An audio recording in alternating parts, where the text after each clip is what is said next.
Hi, I'm Felipe. I'm Lillian. And we are the Postmodern family. We are Americans living here in the UK, reacting to Great Britain. We make 5 reactions a week, so subscribe now. Today we are going to react to or watch Jordan Peterson on Question Time.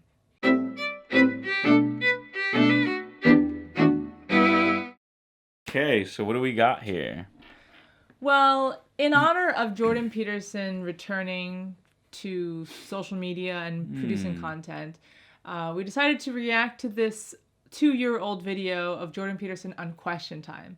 Now, this is the funny part of it, is that Felipe has never watched Question Time except the Harry Enfield parody of Question Time. Yes, well, firstly, if the bankers, the bonuses, the bankers, the bonuses, it's disgusting. And secondly, if the Tories are really serious about it, they tax the bankers, the bonuses to 90%. Thank you. That's an original comment. I'm being sarcastic, of course. Now, if you're a moronic whinger and you would like to make a fool of yourself in the Question Time audience with a witless, lame remark, next week we'll be at the former Polytechnic of Grey Buildings, now, of course, Cambridge Ring Road University. But in general, Jordan Peterson, we like him. He's got good things to say, and let's see it. Let's see what he thinks about the UK.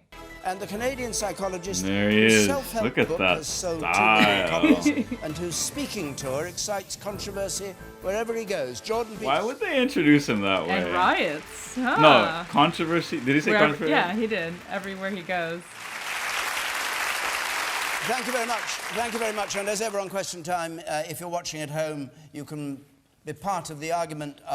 We're on Facebook, Twitter, Hunched Instagram. over. Our hashtag is hashtag BBC QT. Hashtag. Now, let's have our first question, which comes from Kate Putnam, please. Should stronger use of stop and search powers be employed to tackle our current knife crime epidemic? Well, as we know, there's an appalling spate of knife crime in London and other big cities. Should stronger use of stop and search help? Jordan Peterson. What's the clapping for? Jordan Peterson's going to answer. Oh, is that why they're clapping? Yeah. But he hasn't answered He yet. hasn't said anything yet. If you're approaching this problem from the perspective of a social scientist, what you'd try to do is to track down the multi-factors that are at play. You know, so who's doing it? That would be age range primarily, and likely gender, because the probability that it's all males is extremely high. Why are they doing it? Why has it accelerated in recent years? What do they gain from it? That's a major element of it. There's something going on there. Is it self-protection? Is it status? And so you want to do a causal analysis of the problem, and then you can target the solution properly. They don't? Problem with like stop and search, him. for example, and this has already been touched upon, is that these are low probability events, so you end up stopping and searching a far larger number of people than are ever going to be involved in any crime, and then that produces side effects like accusations of racism or perhaps actual racism. We've seen that sort of thing happen in New York and in Toronto when stop and search and that, you know, and analogs of that were attempted to be implemented. But I'd like to know why it's happening. That's the first thing, because it's hard to solve a problem unless you've got the diagnosis right. Okay. Generally speaking, the people who are most likely to be violent are young men. Yeah, I think they just clipped the just to his violence answers. that drives young men is often a consequence of status competition. And so one of the things that you see is that when societies are structured so that young men have a hard time finding a route to status that's say, positive and properly social, that they'll turn to status contests that are violent. And so that's another element to doing the causal analysis properly, is that if violent crime's on the rise, the probability is high that young men who are ambitious are having a hard time moving up the status hierarchy, and then they use other means to attain notoriety even. And that can be a powerful psychological payoff. You agree with that? I think that's partly true, but I think we can overanalyze what's actually going on, in the sense that crimes that are happening are Just affecting like we people every overanalyze single comedy. day. I mean, I read there were about 119 people that were killed in London. That's completely unacceptable. And to say that it'll take a generation, as the mayor, or 10 years, as the mayor was suggesting, I think is really defeatist. I think if you look around the world, if you look at Glasgow, as Diane mentioned, good policing, good policy, locally driven, we've got police and crime commissioners, locally, they can solve things. I mean, Rudy Giuliani didn't come to New York as the mayor and say, it'll take me 25 years to deal with crime. He dealt with it in a relatively short time. And I don't think... It took 10 years in Glasgow. I don't think it... That's how long it took. I don't think it'll take... They started their programme in 2000. Speaking over. Yeah. And it wasn't obvious. It wasn't obvious why crime fell in New York. Like, it's fallen quite precipitously across North broadly, America. I do not think it is an acceptable thing for a politician to say it'll take a generation. What do you make of the point that Jordan made, that it's ambition frustrated by lack of opportunity? I think there are a huge number of reasons why people... What about that particular reason? I think there is a plausibility to it. I think that's completely right. I think people feel safer, they feel stronger, they feel a sense of worth, perhaps, sometimes. But I don't think that getting into sociological reasons is actually going to solve the problem as effectively as people would like to see on the street. Well, there is something useful to say about punishment. Harshness actually doesn't seem to be much of a deterrent because people don't think they'll get caught. But likelihood of punishment is a deterrent. So if you can increase the probability that people who do engage in these crimes are definitely caught and prosecuted, so people know that they're not going to get away with it, that actually does have an effect on reduction of crime. And that's about policing That makes sense. and resources. Resources, And you're back to it's the- It's very easy to say... Well, some advice from a Canadian, I would say. Like, we've just about split our country 3 times with referenda. And the one thing I would suggest is that it's not a very good way of governing your country. You can't tell when they're binding. You can't tell when public opinion is shifted enough so that another referendum is necessary. You get endless arguments about whether the wording was appropriate. It's like you elect representatives to the House of Parliament to make decisions for a reason, and then when you turn that decision-making power sort in an arbitrary and unplanned way back to the general populace, I mean, I know they're sovereign and all that, but it's a very bad way of governing the country. And so I think you're in this mess because David Cameron abdicated his Interesting. Yes, He didn't want to take the responsibility. The video of the effigy of the Grenfell Tower on a bonfire was offensive. However, is it a crime? This was the people who shared on social media the burning of a cardboard model of Grenfell Tower with paper people as well, and the police arrested them on suspicion of a public order offence. And the question is what's offensive a crime? Oh, I know in Scotland the police had put up advertisements in the tube encouraging people to turn people in for offensive behaviour online. It seems to me, for example, if you're concerned about knife crime, then maybe one of the things you don't want to do is have your police investigating offensive speech. And one of the things I do see happening in the UK as an outsider that's really quite terrifying to me is that there are increasing restrictions put on people's ability to speak forthrightly, and that the consequence of that restriction and the criminalization of what hypothetically constitutes offensive speech is going to be a cure that's so much more worse than the disease that we can hardly imagine it. It's a dreadful thing to see that happening in the UK. And so, I mean, people say things that are reprehensible all the time, but we can't always agree on what they are. But to start to criminalize that hypothetical Are you saying nothing that anybody says should ever be counted as a crime? Racist well, there's speak incitement to crime. That should be counted as a crime and has been for a very long time in the British common law tradition. But other than that, you should be very careful about what you regulate as speech. Who's going to regulate it? Who's going to define hate? That's the real issue. It's not that there's not hate. There's plenty of it. The question is who defines hate and how is it prosecuted? There was somebody fined under the Communications Act earlier this year because he posted a video on YouTube of a dog doing a kind of Nazi salute, and he shouted in the background, "Gas the Jews." And he was fined, it was a criminal prosecution. Is that right in your view? I didn't think that was right, no. I think it was a big mistake.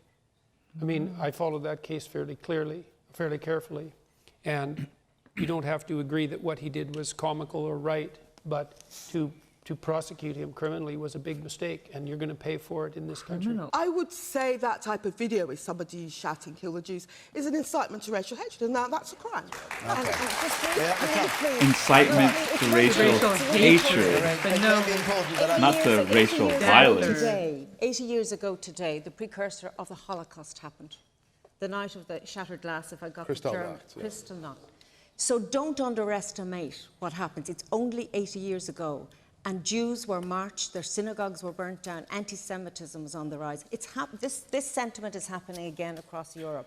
And all right, well, I just would be really worried that people don't realise that. Yes, but all right, fine. But that begs the question of whether that language should be criminalised, which is what the issue was. I'm not going to let you speak because we've reached the end of our hour. What do you think? I'm really sorry.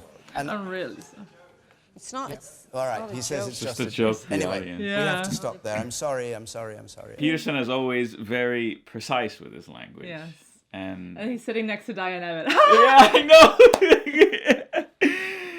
I get many emails and there's hate there. And he's like, wait a minute. I didn't say there wasn't hate. I said that doesn't constitute incitement to violence. Yes. So, or that there is, I didn't say that there isn't hate. So. No, exactly. He was very precise and clear that he said there's a lot of hate, but who decides what hate is? And then she says, well, read what I've been given. There is hate. That's what hate is. But going back to the first part of the segment, which was about knife crime, he said a lot with a lot of words that those people probably have never heard. Really? Yeah. And the black guy basically said, we don't need sociology. We just need action. Oh, interesting. And so Peterson is kind of saying, before we just dive into action, we should understand root cause. The problem, yeah. And this other guy was like, wait a minute, forget that. Let's just do something. Which is funny because it's exactly what he warned against with if people are feeling like they can't rise, if they're being pressed down. Yeah, the other guy did not address that at all. Even though he was pushed to say, what do you think about this being a problem about the inability of youth to rise socially? And he said, yeah, plausible, but let's do something about it. It's not going to take a whole generation. It sounds like he's campaining, actually. It did sound like a campaign, and his introduction was like that too. It's like he might be the Tory front runner. Oh yeah. So maybe he was just trying to campaign. That's the problem with Peterson. He comes to the table hoping to have a conversation. Yeah. And people come to that same table hoping to just have talking points. Right? Yeah, I know. Yeah, so let's try to address that point then ourselves. If it is a problem of youth not being able to socially rise, the solution would naturally be to create a space for them to socially rise. That's right. And so was that in place before, and did it get removed? I have no idea. I have no idea what the gun crime thing is. And is it like you said, mostly male? I'll give you an example.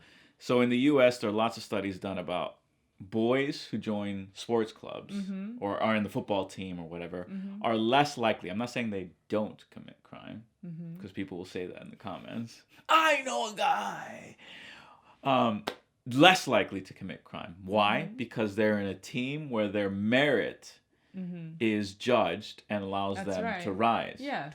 So I would suggest that these youths should be given spaces to be competitive with each other, whether it be professional fighting, MMA, something, sports, football, even spelling bees, chess, anything. But somehow they're not, even perhaps those spaces are on offer, but they're not entering those spaces for some reason. What is that reason? Are they being are these children born of broken houses in ethnic enclaves who already isolate themselves? So we've created a very divergent society where one very dramatically different society lives within another society, and therefore they naturally won't, take advantage of those offerings that are available. And then therefore clearly, the root cause would be immigration. Yes, but clearly they're not going to address the root cause. They want to address the political ramifications. What is it? The outbursts or the results of the, what is it called? Don't know. what happened, the result of the cause, what happens because The effect? The effect. Mm-hmm. Because the symptom. Yeah, the symptom, I guess. They just want to address the symptom by doing all these searches, right? To just see if you have a knife on you. And if they somehow can take away all the knives from the people, then there won't be any knife crime, right? Instead of addressing the problem. And he did say that, this is something I've noticed here in the UK, that it seems like there's over leniency on criminality. That if someone gets caught doing something criminal, judges let them go. Really? Softly, lightly. Yes. What? I don't know these. So cases. there's a med student from Oxford who stabbed her boyfriend, not to death, but very severely. When she went up to the judge said, "You have such potential in you, I couldn't bear to punish you." Really? Yes. And there are many cases like that where I get the perception as an outsider now living here 5-6 years is that it's soft on crime. Wow. So soft on crime definitely emboldens criminality. Absolutely. Yeah. Yeah. If they know that there's a higher chance they're going to get away with it if they get caught. Yeah, then they'll do it. Okay, so that was the first half. Then he said about Brexit, which was James Cameron abdicated his responsibility, which I think is true. Yeah. I think it's true. He didn't want to make the decision. He didn't want to be seen as a bad guy. Yeah. So he's going to put it on other people, and then everyone still thinks he's a bad guy. Well, he resigned. He's long forgotten now. Yeah. But it has divided the country quite a lot, and that's what he's saying. That about referendums Canada. do. We've divided ourselves 3 times on it. Yeah. It is an interesting point. I never thought of it that way, but it's very I don't know insightful. if that question should have been put on the people, because like he said, these elected officials were elected for a purpose, so they can govern and rule and make decisions for us. And now it's been turned over onto us. Not that we voted or anything, because we clearly. But like with the Boris election, which was about Brexit, basically, the voters chose overwhelmingly for a party whose candidate was for Brexit. Yes. And so if they would have had an election before Brexit, without having a referendum, if they had an election, a general election, where they said the main item on the agenda is Brexit, should we do it or should we not? Vote for me accordingly, then that would have been properly, I guess. But I don't know the history. I don't know if there was that. And then David Cameron was voted in for Brexit, and then he decided to abdicate his responsibility. Yeah, how long were they discussing the idea of leaving? I don't know. How many years? And why did it seem so suddenly rush this referendum? Because suddenly people were just talking about it and going, "Oh, we have to vote." Yeah, which is the topic of criminalizing speech. And he said, "You will regret it." It's kind of like one of those things where in the U.S. the Senate. It used to be the case that Supreme Court justices needed a supermajority or 2/3 of the Senate to elect a Supreme Court justice. And then when the Dems were in power, they got rid of that procedural rule and said simple majority. And the Republicans to were elect a Supreme Court justice. Yeah, to confirm. And the Republican minority leader, Mitch McConnell, at the time, he said, "You're going to regret this. You're going to live to regret this." And they have, because since then, the Republicans had a slim majority in the Senate, and yet they've confirmed all their justices. Wow. So it's a similar thing. If they criminalize speech, you're going to live to regret it, because now the people who decide what speech is criminal and what isn't, they're going to abuse that power. And you'll wish you never did that. And it might turn tables. You never know, I guess. The people in power might not be the ones that you want to be in power. And then... Yeah. And then you might be, criminalizing something that you thought was okay. Yeah. But of course, no one responded to him. All they said was, "Well, anti-Semitism is on the rise. People don't know." Or notice that it was women, basically. Yeah. The thing I just don't... Is it that they truly don't understand what he's saying? I think... Because he's saying that when you say something, it should be different than actually doing something, right? So, and then clearly there's that one link between inciting violence with speech. So if you say something directly like, "Tomorrow we're going to meet somewhere and we're going to go do this crime together," that's inciting crime, right? Yeah. But if you're just saying, "Oh, I wish Yeah. one day that I don't know, all pedophiles will be murdered or something like that. Hate speech. Then they'll be like, that's inciting crime. No, Yeah, it's yeah. not. That's just someone expressing an opinion. And that, the Hail Hitler dog is horrible. Not good taste at all. It's not funny. Was it but Count criminal? Criminal worthy. Count Dracula or Count Dankula is his name, I think. Count The dog? Dankula. No, the comedian who did it. Oh, Count Dankula. In fact, it was a Scottish guy. comedian. My Yeah, it was a goodness. Scottish comedian. It was a comedian trying to, obviously, making a very distasteful joke. Yeah. It wasn't even like a regular guy in his basement making videos and being all creepy. Yeah, they want to get into the minds of people and criminalize the emotion or thinking of an individual. Do you remember this film called The Minority Report? Yeah. Tom Cruise, right? Yeah. It's kind of like that, right? Where you haven't committed the crime, you're not even saying telling people to. But they're commit in the crime, your mind. But you might do something in the future. Therefore, we're gonna get at you now, and it's just not true. You have to catch someone. That's the way that our justice system works. Is you have to have evidence that they've done the crime. You can't. Yeah.